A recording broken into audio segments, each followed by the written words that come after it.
Hello दोस्तों, स्वागत है आपका एग्जाम वर्ल्ड में। मैं हूं श्रीकांत और आज हम पढ़ेंगे क्रॉनिकल के करंट अफेयर्स को, अप्रैल 2023 के संस्करण को। ये करंट अफेयर्स की बुक है क्रॉनिकल, ठीक है। और यहाँ अच्छी तरह से डिस्कस किया गया है पीडी, और हम लोगों ने डिस्कस कर रखा है प्रतियोगिता दर्पण को। और ये क्रॉनिकल का वीडियो है, दोनों का जो पीडीएफ है वो ऑनलाइन स्टडी सेंटर .in पे अपलोड है, ठीक है। Online study centre .in website पे अपलोड है, आप वहां से जाकर डाउनलोड कर सकते हैं। लिंक आपको डिस्क्रिप्शन में है, ठीक है। तो चलिए शुरू करते हैं क्रॉनिकल के करंट अफेयर्स को। राष्ट्रीय घटनाक्रम में देखें तो सुप्रीम कोर्ट में 5 कुल 7 जजों की नियुक्ति, कहने का मतलब यह है अभी 6 फरवरी को 5 जजों की नियुक्ति हुई और इससे पहले 10 जनवरी को 7 जजों की नियुक्ति हुई, सॉरी 2 जजों की नियुक्ति हुई, यानी कुल मिलाकर 7 जजों की नियुक्ति हुई, ठीक है। तो देखिए 6 फरवरी को सुप्रीम कोर्ट में 5 नए जजों की नियुक्ति हुई है। मुख्य न्यायाधीश चंद्रचूड़ ने शपथ दिलाई है और इससे पहले 10 जनवरी 2023 को 2 अन्य न्यायाधीशों की नियुक्ति की गई थी। इन 5 जजों की देखें तो राजस्थान हाईकोर्ट के चीफ जस्टिस पंकज मित्तल हैं, पटना हाईकोर्ट के chief justice Sanjay Karol, Manipur high court के chief justice PV Sanjay Kumar, Patna high court के जस्टिस अहसानुद्दीन अमानुल्लाह, इलाहाबाद हाईकोर्ट के जस्टिस मनोज मिश्र हैं, ठीक है। और जो 10 जनवरी 2023 को जज की नियुक्ति हुई थी उसमें है इलाहाबाद हाईकोर्ट के चीफ जस्टिस राजेश बिंदल और गुजरात हाईकोर्ट के चीफ जस्टिस अरविंद कुमार, ठीक है। चलिए नेक्स्ट देखें। नेक्स्ट टॉपिक है कर्नाटक की तुमकुरू में हेलीकॉप्टर उत्पादन इकाई। देखिए 6 फरवरी को प्रधानमंत्री नरेंद्र मोदी ने एशिया की सबसे बड़ी हेलीकॉप्टर उत्पादन इकाई का उद्घाटन किया है, ठीक है। और कर्नाटक की तुमकुरू में स्थित ये जो हिंदुस्तान एरोनॉटिक्स लिमिटेड की इस यूनिट में लाइट यूटिलिटी हेलीकॉप्टर बनेंगे, ठीक है। किसकी है? तो HAL मतलब हिंदुस्तान एरोनॉटिक्स लिमिटेड की यूनिट है और इसमें लाइट यूटिलिटी हेलीकॉप्टर बनेंगे। LUH स्वदेश रूप से डिजाइन और विकसित 3 टन वर्ग का एकल इंजन बहुउद्देशीय उपयोगिता हेलीकॉप्टर है, ठीक है। इस फैक्ट्री से 20 साल में 3 से 4 टन वाले 1000 से ज्यादा हेलीकॉप्टर्स का निर्माण का लक्ष्य रखा गया है, ठीक है। 20 साल में 3 से 4 टन वाले 1000 से ज्यादा हेलीकॉप्टर निर्माण का लक्ष्य है। यहाँ पर लाइट कॉम्बैट हेलीकॉप्टर और इंडियन मल्टी रोल हेलीकॉप्टर का निर्माण भी किया जाएगा, ठीक है। चलिए नेक्स्ट देखते हैं। अब आते हैं नेक्स्ट टॉपिक, इंदौर हरित बॉन्ड मतलब ग्रीन बॉन्ड। ग्रीन बॉन्ड जारी करने वाला देश का पहला नगर निकाय है। इंदौर नगर निकाय देश का पहला नगर निकाय है जो ग्रीन बॉन्ड जारी किया है। तो देखिए इंदौर नगर निगम जो है हरित बॉन्ड जारी करने वाला देश का पहला शहरी निकाय बन गया है। इस बॉन्ड के जरिए निगम की 244 करोड़ रुपए जुटाने की योजना है, ठीक है। और ग्रीन बॉन्ड किसी संगठन द्वारा उन परियोजनाओं के वित्त पोषण या पुनर्वित्त के उद्देश्य से जारी किया जाता है जो पर्यावरण और या फिर जलवायु में सकारात्मक योगदान देते हैं, ठीक है। चलिए नेक्स्ट देखें। नेक्स्ट टॉपिक है जम्मू कश्मीर में लिथियम भंडार की खोज। तो देखा जाए तो भारतीय भूवैज्ञानिक सर्वेक्षण ने जम्मू कश्मीर के रियासी जिले के सलाल हैमाना क्षेत्र में 5.9 मिलियन टन का लिथियम भंडार का पता लगाया है और ये देश का मिला लिथियम का पहला भंडार है, ठीक है। ये देश में भारत में मिला हुआ लिथियम का पहला भंडार है। लिथियम क्या है? तो एक धातु है जिसका प्रयोग जो है वो इलेक्ट्रिक वाहनों की बैटरी बनाने में किया जाता है। लिथियम आयन बैटरी की क्षमता जो है वो बहुत ज्यादा होती है। जैसे कि अगर कार की देखा जाए तो जो इलेक्ट्रिक व्हीकल्स आ रहे हैं वो कम साइज में आपको 500 से 700 किलोमीटर का माइलेज दे रहे हैं, ठीक है, एक चार्ज में। उसी तरह से लिथियम आयन बैटरी जो है वो कम कैपेसिटी में भी, मतलब कम छोटे साइज में भी ज्यादा कैपेसिटी देती है। वर्तमान में चीन और ऑस्ट्रेलिया जो है वो लिथियम का सबसे बड़ा उत्पादक देश है, ठीक है। चलिए नेक्स्ट देखें। नेक्स्ट टॉपिक है मीरा पहल। मीरा MIIRA, ठीक है। मीरा मीरा का मतलब है millets international initiative for research and awareness. देखा जाए तो भारत के द्वारा मोटे अनाजों की खपत एवं उत्पादन को बढ़ावा देने के लिए मीरा पहल की घोषणा की गई और इसका जो उद्देश्य है वो मोटे अनाजों से संबंधित अनुसंधान का समर्थन करते हुए विश्व के मोटे अनाज अनुसंधान संगठनों को जोड़ना है। इस पहल के लिए भारत सीड मनी का योगदान देगा और साथ ही प्रत्येक G20 सदस्य को सदस्यता शुल्क के रूप में इसमें योगदान देना होगा। देखा जाए तो मोटे अनाज पोषक तत्व से भरपूर सामग्री के लिए जाने जाते हैं, जैसे कि इसमें बाजरा, ज्वार, मक्का, अन्य कुट की मतलब स्मॉल मिलेट्स एक साथ मिलकर ये मोटे अनाज कहलाते हैं। ठीक है, चलिए नेक्स्ट देखते हैं। नेक्स्ट टॉपिक है, देश में 47 स्थानों पर खुदाई के लिए मंजूरी। तो देखा जाए तो भारतीय पुरातत्व सर्वेक्षण मतलब आर्कियोलॉजिकल सर्वे ऑफ इंडिया ने देश में 47 स्थानों पर खुदाई के लिए मंजूरी दे दी है और इन स्थानों में 31 स्थल एएसआई के हैं मतलब आर्कियोलॉजिकल सर्वे ऑफ इंडिया के हैं और वहीं 16 स्थान जो है वो राज्य सरकार के हैं। खुदाई के लिए इन प्रमुख स्थानों में मंजूरी देखा जाए तो ओल्ड गोवा में सेंट ऑगस्टाइन चर्च, गुजरात में कच्छ की खाड़ी, दिल्ली में पुराना किला, हरियाणा में राखीगढ़, अयोध्या जिला में नदी के किनारे, महाराष्ट्र में बीवी का मकबरा, श्रीनगर में हरवान और आसपास के इलाके और जबरवान हिल्स। ठीक है, और साथ ही बंगाल का उत्तरी दीनापुर, पूर्व वर्धमान का भरतपुर, असम में प्रतिमागढ़ और आसपास का क्षेत्र, फिर तमिलनाडु में बेम्बकोटाई में। ठीक है, कुछ महत्वपूर्ण स्थान है जहां खुदाई होगी। ठीक है, चलिए नेक्स्ट देखें। नेक्स्ट टॉपिक है, मॉर्निंग कंसल्ट सर्वेक्षण के अनुसार सबसे लोकप्रिय नेता। तो यूएस की परामर्श फर्म है मॉर्निंग कंसल्ट के एक सर्वेक्षण में प्रधानमंत्री नरेंद्र मोदी को विश्व का सबसे लोकप्रिय नेता के रूप में दर्शाया गया है। रेटिंग के लिए यहाँ पे 22 वैश्विक नेताओं का सर्वेक्षण किया गया था जिसमें प्रथम स्थान पर नरेंद्र मोदी को रखा गया। ठीक है, भारत के नरेंद्र मोदी मॉर्निंग कंसल्ट सर्वेक्षण के अनुसार सबसे लोकप्रिय नेता हैं।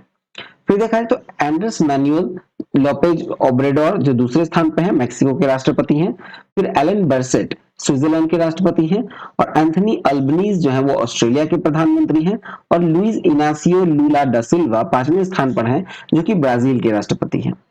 चलिए नेक्स्ट देखते हैं। नेक्स्ट है, मुंबई विश्व का दूसरा सबसे बड़ा प्रदूषित शहर। तो देखा जाए तो Swiss air tracking index real time world wide air quality monitor के अनुसार मुंबई जो है वो विश्व का दूसरा सबसे बड़ा प्रदूषित शहर है। 29 जनवरी से 8 फरवरी 2023 के बीच मुंबई में प्रदूषण की जो दर थी वो विश्व में सबसे अधिक थी। मुंबई का जो AQI है एयर क्वालिटी इंडेक्स जो है वो 163 पर था। ये खतरनाक स्तर पर है। मुंबई के बाद भारत में प्रदूषित शहर जो है वो है दिल्ली और कोलकाता। दूसरे स्थान पर दिल्ली और तीसरे स्थान पर कोलकाता।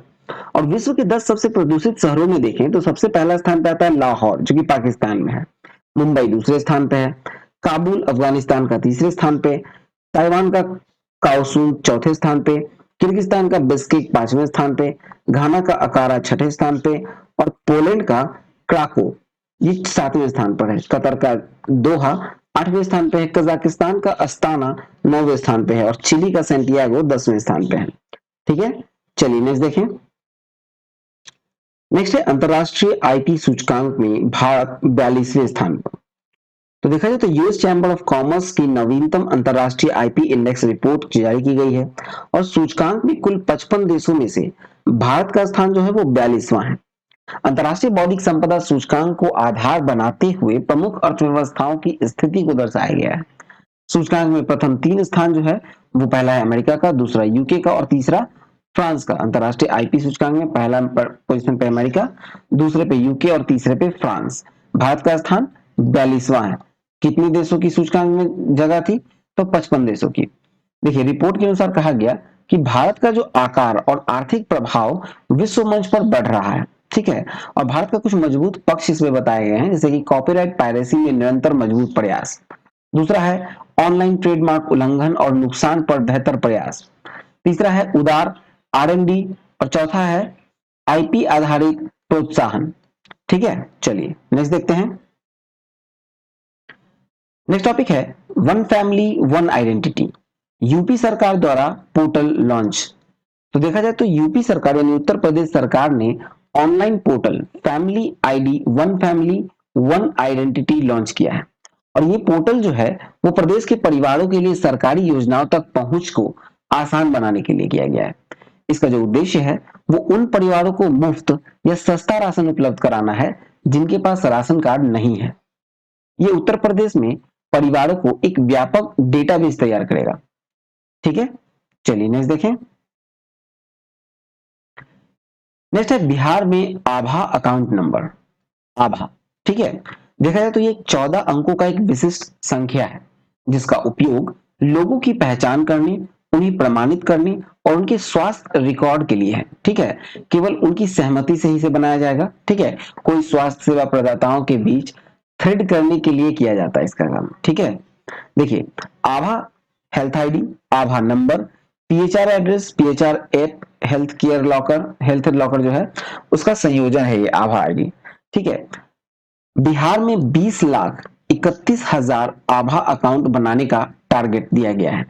हर व्यक्ति के अकाउंट में उसके स्वास्थ्य से जुड़ी समग्र जानकारी होगी और देखा जाए तो इसे राज्य का कोई भी व्यक्ति बना सकता है। ठीक है, और ये आयुष्मान कार्ड से अलग प्रकार का कार्ड है।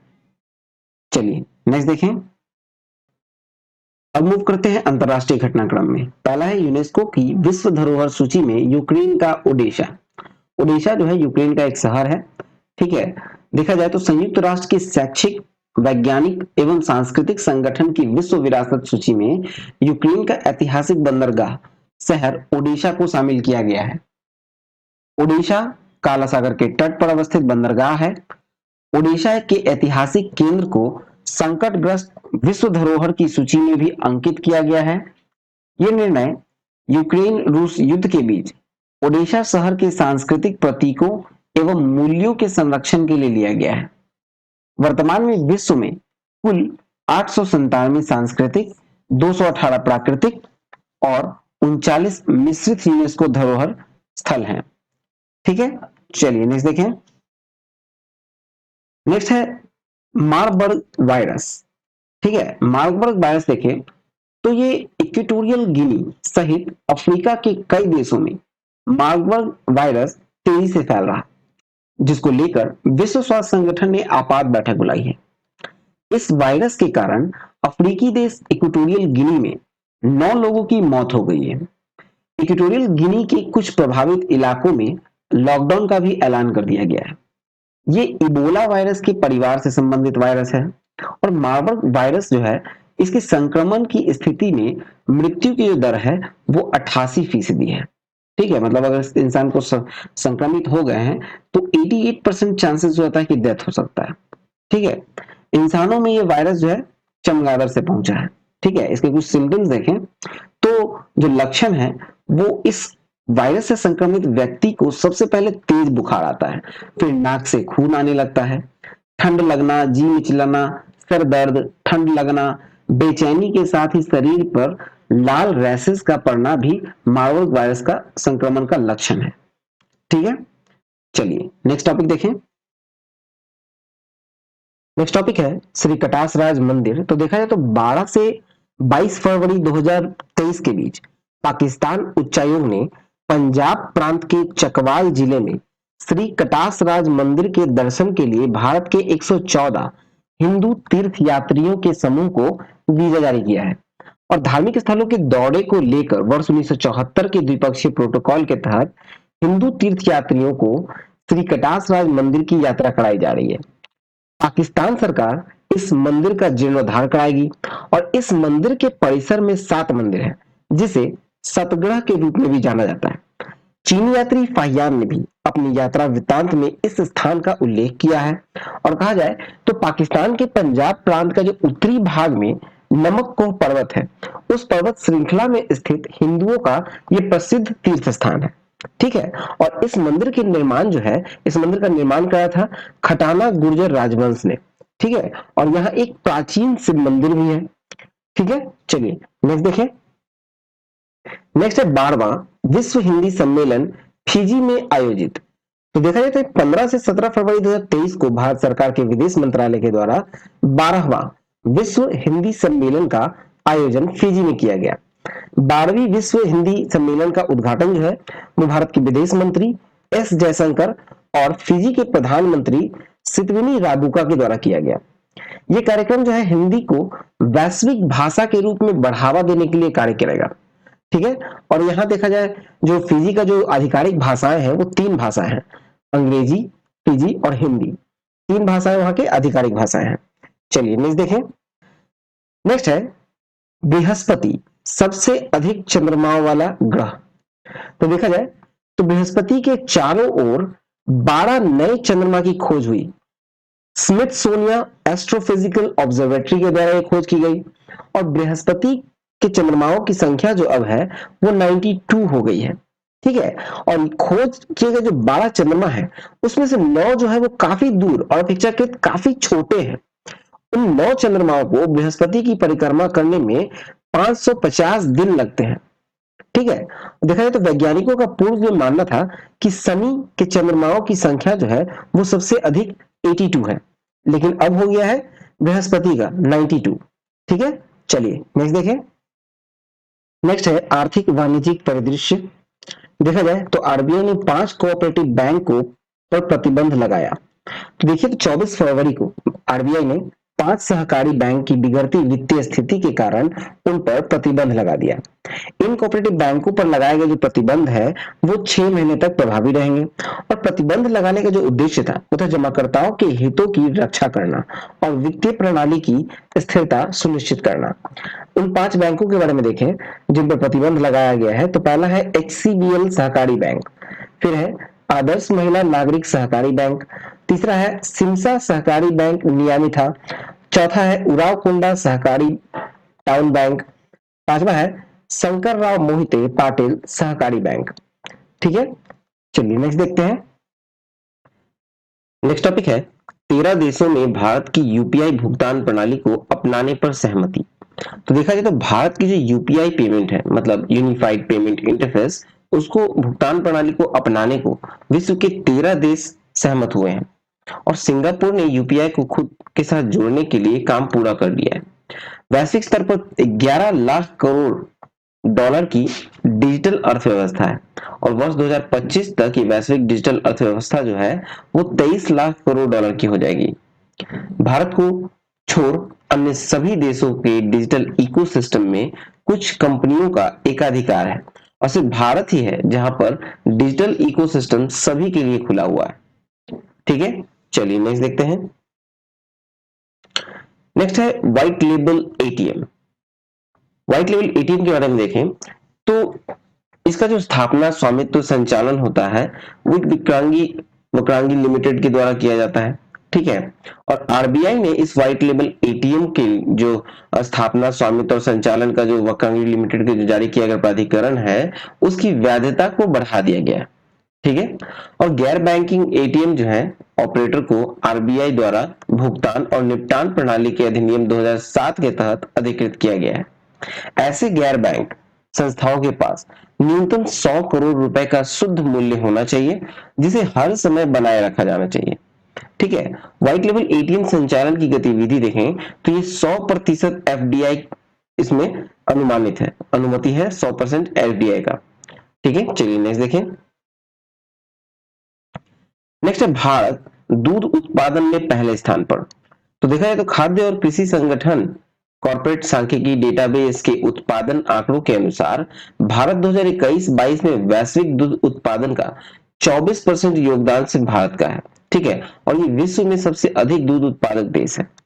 2021-22 के दौरान 51% की वृद्धि हुई है, मतलब पिछले साल की तुलना में यहाँ 51% की वृद्धि हो गई है दूध के प्रोडक्शन में।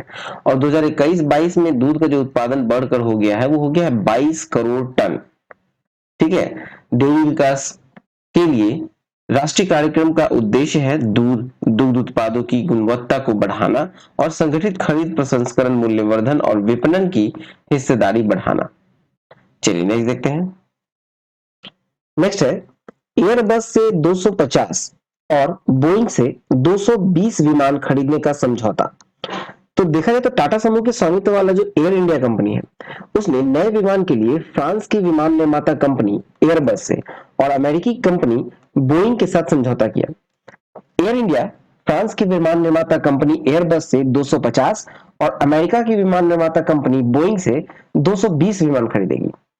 इसमें छोटी और बड़ी दोनों प्रकार की विमान शामिल है। बोइंग से $34 बिलियन का समझौता किया गया है। ठीक है, और ये भारत की किसी विमान कंपनी की तरफ से सबसे ज्यादा विमानों की खरीद का समझौता है। चलिए नेक्स्ट देखते हैं। नेक्स्ट टॉपिक है विविध। पहला है भारत अमेरिका का सैन्य अभ्यास तर्कस 16 जनवरी से 14 फरवरी तक। भारत और अमेरिका के बीच संयुक्त सैन्य अभ्यास तर्कस चेन्नई में संपन्न हुआ। ठीक है, ये 24 फरवरी को समाप्त हो गया। और राष्ट्रीय सुरक्षा गार्ड यानी एनएसजी और US special operation force SOF द्वारा ये आयोजित किया गया तर्कस छठा संस्करण था। इस अभ्यास का उद्देश्य जो है वो है आतंकवादियों द्वारा ले जा रहे रासायनिक हथियारों को निष्क्रिय करना है। इस अभ्यास में पहली बार रासायनिक, जैविक, रेडियोलॉजिकल, परमाणु आतंक प्रतिक्रिया को शामिल किया गया है। ठीक है, चलिए नेक्स्ट देखें। नेक्स्ट टॉपिक है पिक्चर्स ऑफ द ईयर प्रतियोगिता। तो ये पिक्चर्स ऑफ द ईयर प्रतियोगिता जो है वो नेशनल ज्योग्राफिक की जो प्रतियोगिता थी पिक्चर्स ऑफ द ईयर 2023, इसके जो विजेता रहे हैं इस प्रतियोगिता के वो एक भारतीय मूल के हैं, कार्तिक सुब्रमण्यम। जो इनका जो पिक्चर था वो था डांस ऑफ द ईगल शीर्षक से। उस तस्वीर में अलास्का में चिल्कट बॉल ईगल प्रिजर्व में ये खींचा गया था। चलिए नेक्स्ट देखें। नेक्स्ट है पुरस्कार सम्मान। पहला टॉपिक है मातृभूमि बुक ऑफ द ईयर पुरस्कार। तो देखा जाए तो मातृभूमि इंटरनेशनल फेस्टिवल ऑफ लेटर्स के चौथे संस्करण के दौरान मातृभूमि बुक ऑफ द ईयर पुरस्कार के विजेता रहे लेखिका डॉक्टर पैगी मोहन। परिणाम के रूप में भाषा के विकास को चित्रित करने वाली उनकी पुस्तक वंडर्स किंग्स एंड मर्चेंट्स ने पुरस्कार जीता है। और मातृभूमि इंटरनेशनल फेस्टिवल ऑफ लेटर्स का चौथा संस्करण था ये, जिसका थीम था इतिहास की छाया, भविष्य की रोशनी, मतलब shadows of history, lights off the future. चलिए नेक्स्ट देखें। नेक्स्ट है संसद रत्न अवार्ड 2023। तो देखा जाए तो संसद के 13 सदस्यों और 2 संसदीय समितियों को संसद रत्न अवार्ड 2023 से सम्मानित किया गया। संसद रत्न पुरस्कार 2023 के लिए लोकसभा के 8 और राज्यसभा के 5 सांसदों को नामित किया गया है। सीपीआईएम नेता टीके रंगराजन को लाइफ टाइम अचीवमेंट अवार्ड दिया गया है। देखा जाए तो पुरस्कार पाने वाले जो लोकसभा सदस्य हैं उसमें पहला है विद्युत बरण महतो, भाजपा के हैं झारखंड से। दूसरा है डॉक्टर सुकांत मजूमदार, भाजपा के हैं पश्चिम बंगाल से। फिर है कुलदीप राय शर्मा, कांग्रेस के हैं अंडमान निकोबार द्वीप समूह के। फिर है डॉक्टर हिना विजय कुमार गावित, भाजपा के हैं महाराष्ट्र से। अधीर रंजन चौधरी, कांग्रेस के हैं पश्चिम बंगाल से। और गोपाल चिलैप्पा सेट्ठी, भाजपा के हैं महाराष्ट्र से। सुधीर गुप्ता हैं भाजपा के मध्य प्रदेश से। और डॉक्टर अमोल राम सिंह कोल्हे राकंपा महाराष्ट्र से हैं। पुरस्कार पाने वाले जो राज्यसभा सदस्य हैं उसमें देखा जाए तो पहला है doctor John Brittas, CPIM Kerala से है। फिर डॉक्टर मनोज कुमार झा है राजद के बिहार से। श्रीमती फौजिया तहसीन अहमद खान एनसीपी के हैं महाराष्ट्र से। बिशंबर प्रसाद निषाद जो है वो समाजवादी पार्टी से हैं, यूपी के हैं। और श्रीमती छाया वर्मा कांग्रेस के हैं छत्तीसगढ़ से। पुरस्कार पाने वाले जो लोकसभा की 2 संसदीय समिति हैं उसमें देखा जाए तो जयंत सिन्हा की अध्यक्षता में वित्त का लोकसभा की संसदीय समिति और विजय साई रेड्डी की अध्यक्षता में पर्यटन, परिवहन और संस्कृति पर राज्यसभा की अस्थायी समिति है। चलिए नेक्स्ट देखते हैं। नेक्स्ट है Dada Saheb Phalke international film festival 2023। तो देखा जाए तो Dada Saheb Phalke international film festival 2023 में बेस्ट फिल्म का पुरस्कार जो विजेता है वो है द कश्मीर फाइल्स। सर्वश्रेष्ठ अभिनेता रहे रणबीर कपूर और सर्वश्रेष्ठ अभिनेत्री है आलिया भट्ट। चलिए नेक्स्ट देखें। अब आते हैं नियुक्तियों में, मतलब अपॉइंटमेंट्स।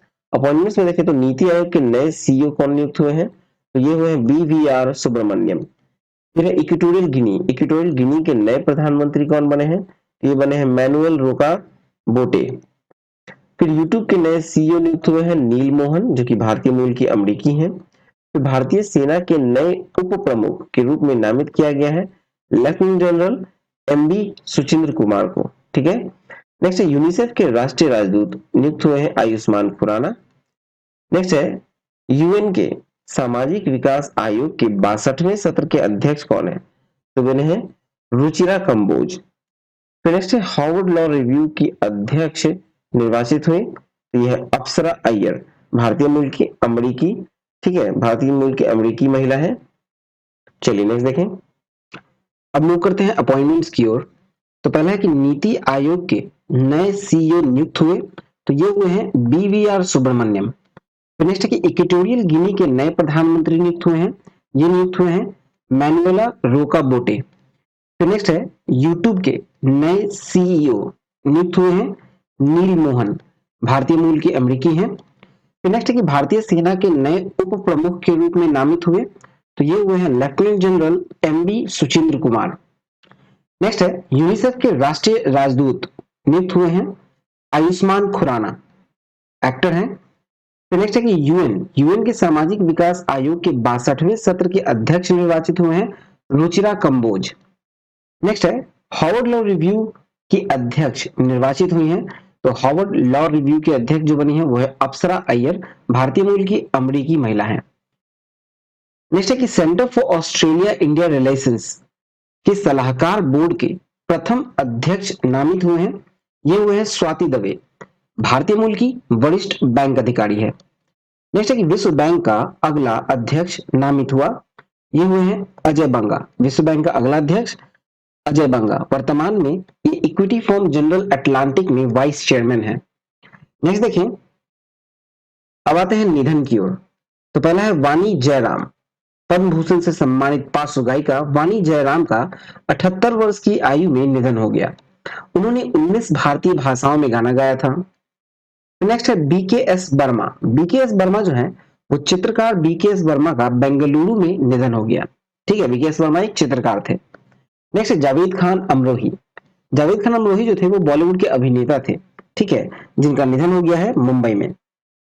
नेक्स्ट है तुलसीदास बलराम, भारतीय फुटबॉल के सदस्य तुलसीदास बलराम का 86 वर्ष की आयु में निधन हो गया। अब मूव करते हैं पुस्तक की ओर, यानी बुक्स एंड ऑथर्स में देखें तो पहला है उपन्यास द ओपियम ट्रॉफी, लेखक हैं खुशवंत सिंह। नेक्स्ट है the philosophy of modern songs, इसके लेखक हैं बॉब डायलन।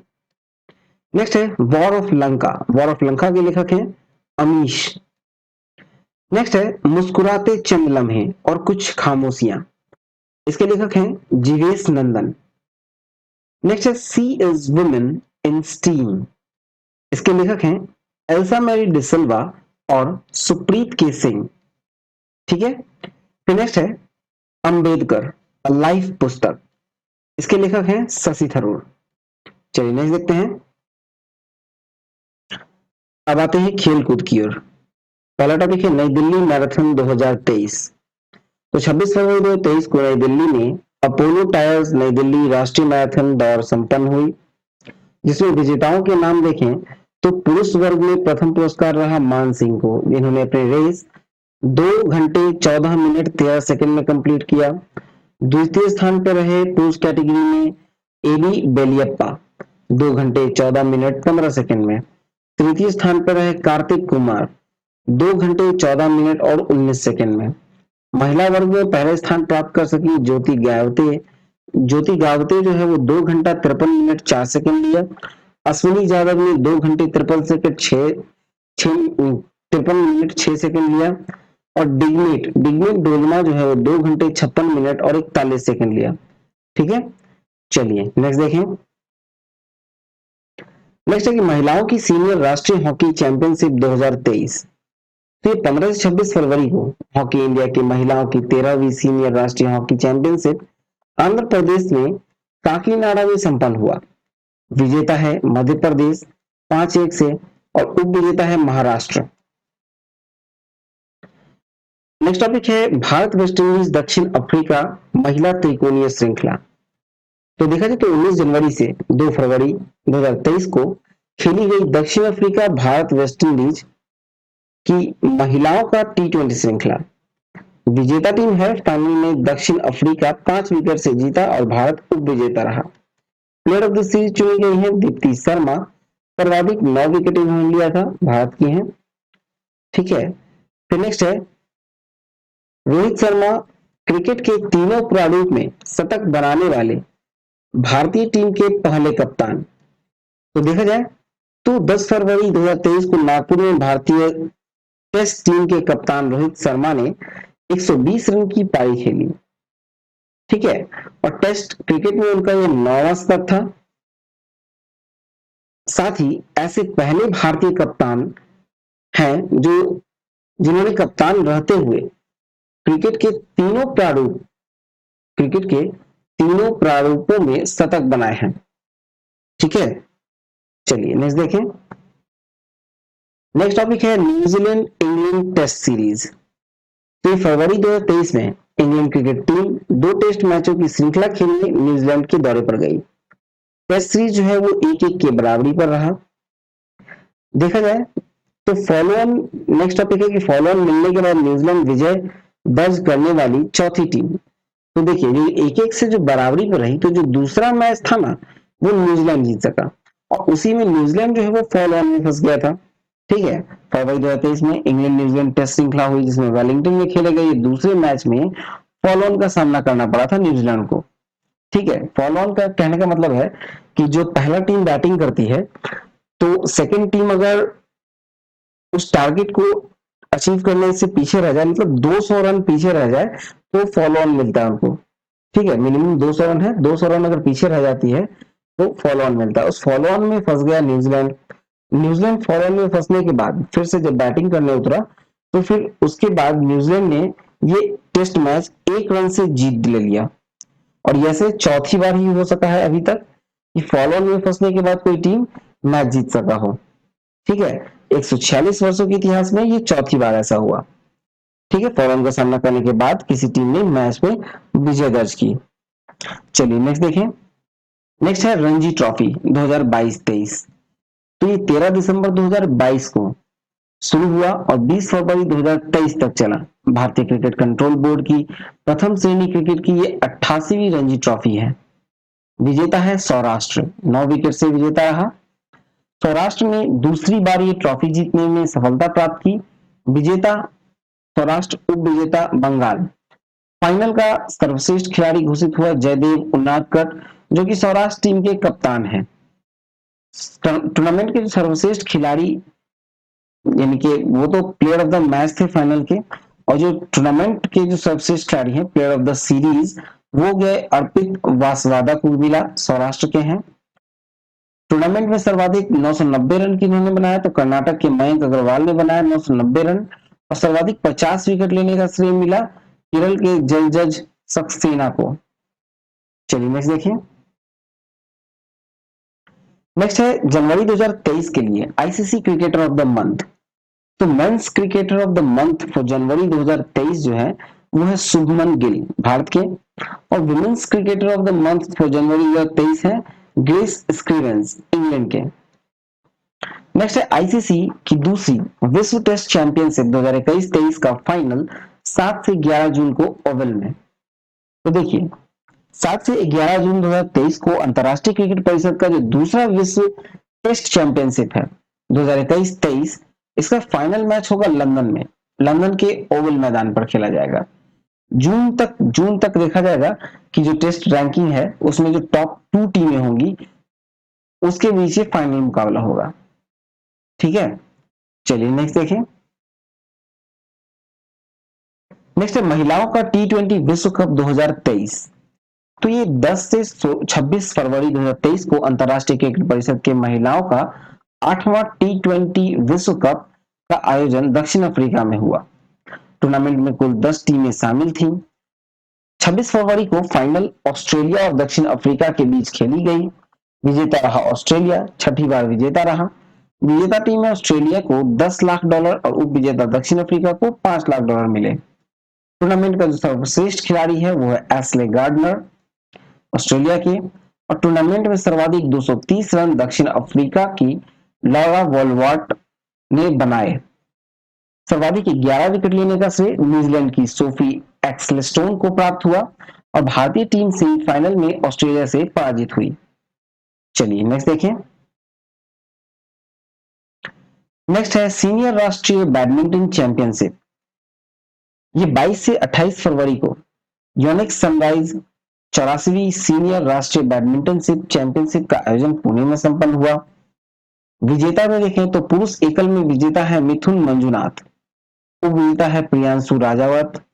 महिला एकल में विजेता है अनुपमा उपाध्याय, उप विजेता है आकर्षी कश्यप। पुरुष युगल में विजेता है एस कुशल राज व एस प्रकाश राज युगल में विजेता है एस कुशल राज व एस प्रकाश राज। उप विजेता है अकेशन सेठी और दीप रामबिया। ठीक है, चलिए नेक्स्ट देखें। अब आते हैं कतर ओपन टेनिस 2023 में।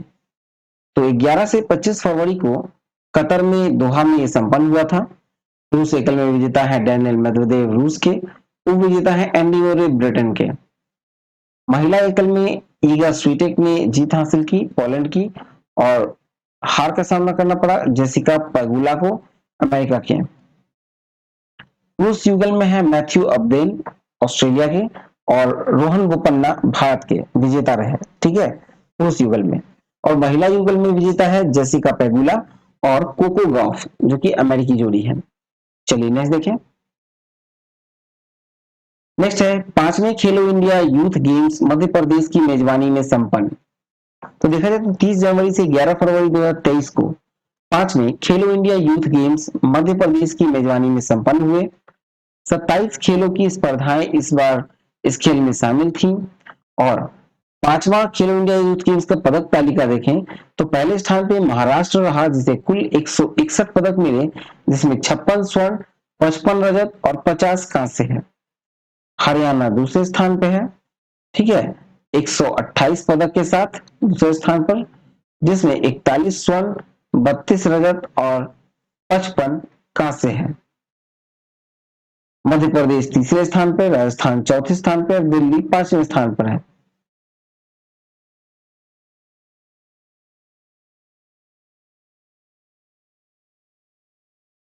चलिए नेक्स्ट देखिए। अब मूव करते हैं खेल कूद की ओर, जहां पहला है चर्चित खेल व्यक्तित्व में एरन फिंच। एरन फिंच जो थे वो ऑस्ट्रेलिया के बल्लेबाज, 2021 में टी20 विश्व कप जीतने वाले कप्तान थे। एरन फिंच ऑस्ट्रेलिया के कप्तान थे और अंतरराष्ट्रीय क्रिकेट से संन्यास ले लिया इन्होंने। अंतरराष्ट्रीय क्रिकेट के सभी प्रारूपों में इन्होंने 8,804 रन बनाए, जिनमें 17 वनडे शतक और 2 टी20 शतक शामिल है। फिर नेक्स्ट है कामरान अकमल। कामरान अकमल जो है वो पाकिस्तान क्रिकेट बोर्ड यानी पीसीबी द्वारा चयनित चयन समिति का हिस्सा बनाए जाने के बाद क्रिकेट के सभी प्रारूपों से संन्यास की घोषणा कर दी है। नेक्स्ट है इयान मॉर्गन। इंग्लैंड के पूर्व क्रिकेटर कप्तान है इयान मॉर्गन। उन्होंने क्रिकेट के सभी प्रारूपों से संन्यास की घोषणा की। और इयान मॉर्गन जो है वो 126 वनडे क्रिकेट और 72 यानी 72 टी20 में इंग्लैंड की कप्तानी की है। ठीक है, फिर नेक्स्ट है अदिति अशोक। भारतीय गोल्फ खिलाड़ी अदिति अशोक ने मैजिकल कीनिया लेडीज ओपन जीत लिया है। यह अदिति का चौथा LET खिताब है। चलिए नेक्स्ट देखें। नेक्स्ट है दीप्ति शर्मा। दीप्ति शर्मा के टी20 इंटरनेशनल में 100 विकेट है। दीप्ति शर्मा टी20 इंटरनेशनल में 100 विकेट लेने वाली भारत की पहली गेंदबाज बन गई। दीप्ति ने आईसीसी महिला विश्व कप 2023 में वेस्टइंडीज के खिलाफ यह उपलब्धि हासिल की है। नेक्स्ट है जीन एरिक वॉर्गन ने फॉर्मूला ई प्रिक्स जीता। तो देखा जाए तो 11 फरवरी 2023 को हैदराबाद में जीन एरिक वॉर्गन ने फॉर्मूला ई प्रिक्स जीता है और यह भारत में आयोजित होने वाली पहली फॉर्मूला ई रेस है। एनविजन रेसिंग के ड्राइवर निक कैसिडी और ह्यूर पोर्स के एंटोनियो फिलिक्स दा कोस्टा क्रमशः दूसरे और तीसरे स्थान पर रहे हैं। नेक्स्ट देखिए। नेक्स्ट है national race walking championship. National race walking championship में देखें तो 14 फरवरी को झारखंड के मुराबादी रांची में अक्षदीप सिंह और प्रियंका गोस्वामी ने नेशनल रेस वॉकिंग चैंपियनशिप जीत ली है। अक्षदीप सिंह और प्रियंका गोस्वामी 20 किलोमीटर की स्पर्धा में स्वर्ण पदक जीता और विश्व चैंपियनशिप और 2024 के ओलंपिक के लिए क्वालिफाई किया है। अक्षदीप सिंह जो है वो 1 घंटा 19 मिनट 55 सेकंड में जीतकर एक नेशनल रिकॉर्ड बनाया है। नेक्स्ट है विघ्नेश NR, देश के 80वें ग्रैंड मास्टर। विघ्नेश NR जो है वो देश के 80वें ग्रैंड मास्टर बने हैं और ये 24 वर्षीय हैं, चेस प्लेयर हैं। जर्मनी के इंटरनेशनल मास्टर एल्जा नाइडर को हराया इन्होंने और 80वें ग्रैंड मास्टर बन गए। चलिए नेक्स्ट देखें। नेक्स्ट सीनियर महिला राष्ट्रीय हॉकी चैंपियनशिप 2023, तो विजेता है मध्य प्रदेश 5-1 से, उप विजेता रहा महाराष्ट्र, और फाइनल मैच में प्लेयर ऑफ द मैच बने करिश्मा यादव। सर्वश्रेष्ठ जो टूर्नामेंट की सर्वश्रेष्ठ खिलाड़ी रही वो है प्रतिभा आर्या, और सर्वश्रेष्ठ गोलकीपर इस टूर्नामेंट में जो है वो झारखंड के सोनल मिंज। सर्वश्रेष्ठ रक्षक हॉकी के मध्य प्रदेश की जो है प्रतिभा आर्या है, और सर्वश्रेष्ठ मिडफील्डर रहे महाराष्ट्र के मानश्री नरेंद्र शेरगे। सर्वश्रेष्ठ फॉरवर्ड प्लेयर रहे झारखंड के अलबेला रानी टोपा। ठीक है, चलिए नेक्स्ट देखें। अब आते हैं दिवस की ओर। तो पहला है 1 फरवरी में कोस्ट गार्ड स्थापना दिवस। इसका थीम ये नहीं होगा, ठीक है, इसका थीम होगा यहाँ पे, ठीक है, वेटलैंड रेस्टोरेशन। ठीक है, देखा जाए तो 1 फरवरी को मनाया गया कोस्ट गार्ड स्थापना दिवस, और 2 फरवरी को विश्व आर्द्र भूमि दिवस यानी कि वर्ल्ड वेटलैंड डे, जिसका थीम था वेटलैंड रेस्टोरेशन। नेक्स्ट है 4 फरवरी में आया तो ये होगा विश्व कैंसर दिवस, जिसका थीम है क्लोज द केयर गैप। 10 फरवरी को मनाया गया नेशनल डिवॉर्मिंग डे। 10 फरवरी को मनाया गया विश्व दलहन दिवस, और इसका थीम है सतत भविष्य के लिए दालें। 11 फरवरी को मनाया गया अंतर्राष्ट्रीय महिला वैज्ञानिक दिवस, और 11 फरवरी को एक और था विश्व यूनानी दिवस, थीम है यूनानी मेडिसिन फॉर पब्लिक हेल्थ। 12 फरवरी को रहा राष्ट्रीय उत्पादकता दिवस, और 13 फरवरी को विश्व रेडियो दिवस, थीम था रेडियो और शांति। फिर 13 फरवरी को रहा राष्ट्रीय महिला दिवस। 20 फरवरी को रहा संयुक्त राष्ट्र सामाजिक न्याय दिवस। फिर 20 फरवरी को रहा अरुणाचल प्रदेश और मिजोरम के स्टेटहुड दिवस। 21 फरवरी को रहा अंतर्राष्ट्रीय मातृभाषा दिवस। 24 फरवरी को रहा केंद्रीय उत्पादक शुल्क दिवस, और 28 फरवरी को रहा राष्ट्रीय विज्ञान दिवस। ठीक है, तो चलिए वीडियो यहीं तक था। आई होप आपको अच्छा लगा हो, तो प्लीज वीडियो को लाइक, शेयर और सब्सक्राइब कर नोटिफिकेशन बेल दबाना ना भूलें। ठीक है, पीडीएफ आपको onlinestudycenter.in वेबसाइट पे मिलेगा, या फिर आप हमारे टेलीग्राम को ज्वाइन कर लीजिए, वहां पर आपको लिंक मिल जाएगा। लिंक आपको डिस्क्रिप्शन में है। ठीक है, तो लिंक आपको डिस्क्रिप्शन में मिल जाएगा, वहां से आप ज्वाइन कर सकते हैं। तो चलिए मिलते हैं नेक्स्ट वीडियो में। Thank you for watching exam world.